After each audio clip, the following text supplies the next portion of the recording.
We've been extremely excited about Apple's upcoming 14 and 16-inch MacBook Pros ever since the M1 Max were released back in November, and have continued to prove that Apple absolutely made the right decision by switching from Intel over to their very own Apple Silicon chips. And the craziest part is that all of that happened to the 3 low-end Macs that didn't receive any changes other than the actual chip itself. And the reason we're so excited is because we're expecting every single Mac with Apple Silicon moving forward to get a complete redesign, like the new iMacs and especially the MacBook Pros. But what I want to focus on in this video is the actual performance of the chip that's most likely going into the 14 and 16-inch MacBook Pro when they get released sometime this summer. And the reason I'm doing this now is because we finally got some performance benchmark leaks that actually seem realistic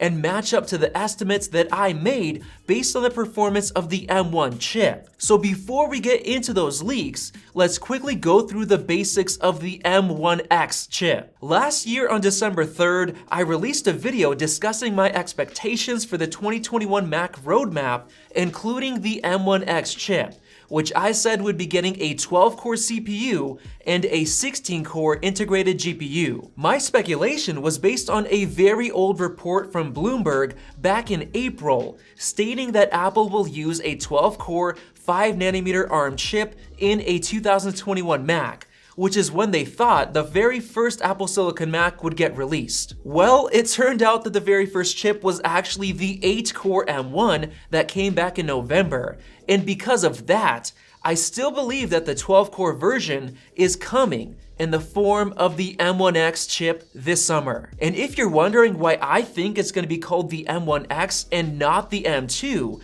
that's because the M2 name is almost certainly going to be saved for the model with the next generation upgraded cores built on a 3 or 4nm architecture from TSMC, and I don't think that's happening until next year. So because of that, I believe this new 12-core chip is going to use the same exact cores as we currently have in the M1.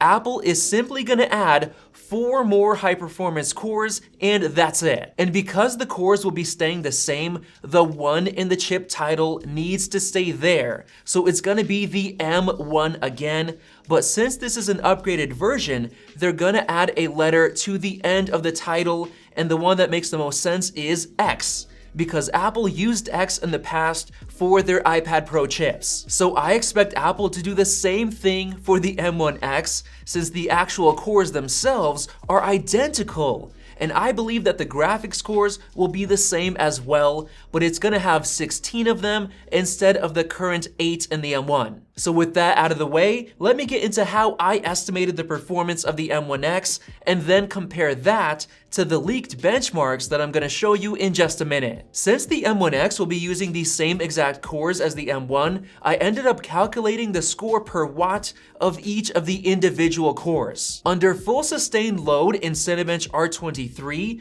the M1 chip used a total of 14.3 watts, with 13 watts used by the 4 performance cores and just 1.3 watts used by the 4 efficiency cores. We ended up getting a total score of around 7,700 in that CPU benchmark, so let's break the score down. The 4 efficiency cores used 1.3 watts, which is about 10% of the power of the 4 high performance cores. So if we take that 7,700 score that we got and divide it by 10, we end up getting 770 points from those 4 efficiency cores and 7,000 points from the performance cores. So now let's take that and apply it to the 12-core M1X chip. Since that chip is gonna have double the performance cores, 8 instead of 4, we can take the 7,000 points from the performance cores and double it to get 14,000, and then add in the 770 points from the 4 efficiency cores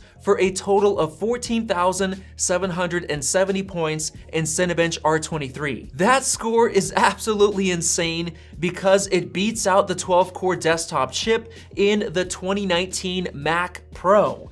And I know you guys are gonna say that you can't just double the score of the performance cores because it doesn't scale linearly, But everything is different for Apple Silicon. The current M1 chip doesn't even get close to throttling in the M1 MacBook Pro. In fact, the fan barely even turns on after a 10-minute Cinebench R23 run.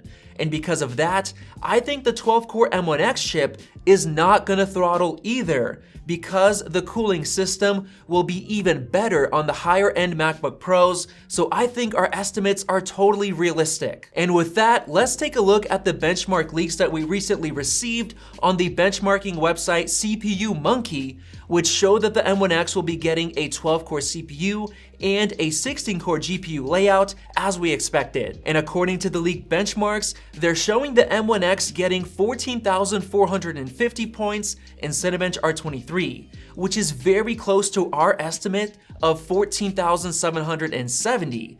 And surprisingly, that score outperforms the i9-10900X desktop chip from Intel, which is crazy impressive. Now, some people have said that that leak was fake, but I actually believe it could be true, because last year, a few days before the Apple Silicon Mac event, CPU Monkey actually leaked the performance of the A14X chip, which is what we thought the M1 would have been named, but of course it ended up being the M1. The leaked numbers, although very optimistic at the time, ended up being really close to the true performance that we got with the M1. And then on top of that, just the other day, John Prosser said that these M1X leaks from CPU Monkey are legit.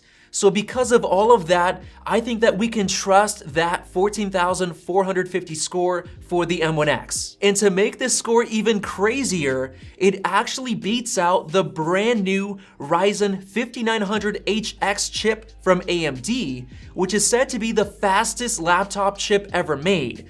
But it scored about 1,350 points less than this leaked M1X score. So with that out of the way, let's get into the graphics side of the performance. And according to CPU Monkey, the M1X's 16-core GPU has around 5.2 teraflops of performance, basically putting it on par with the very best Radeon Pro 5600M graphics option in the 16-inch MacBook Pro, which, by the way, carries a massive $800 price tag for that upgrade alone. However, it seems like the benchmark leak from CPU Monkey is just an estimate, since all they did was double the performance of the M1.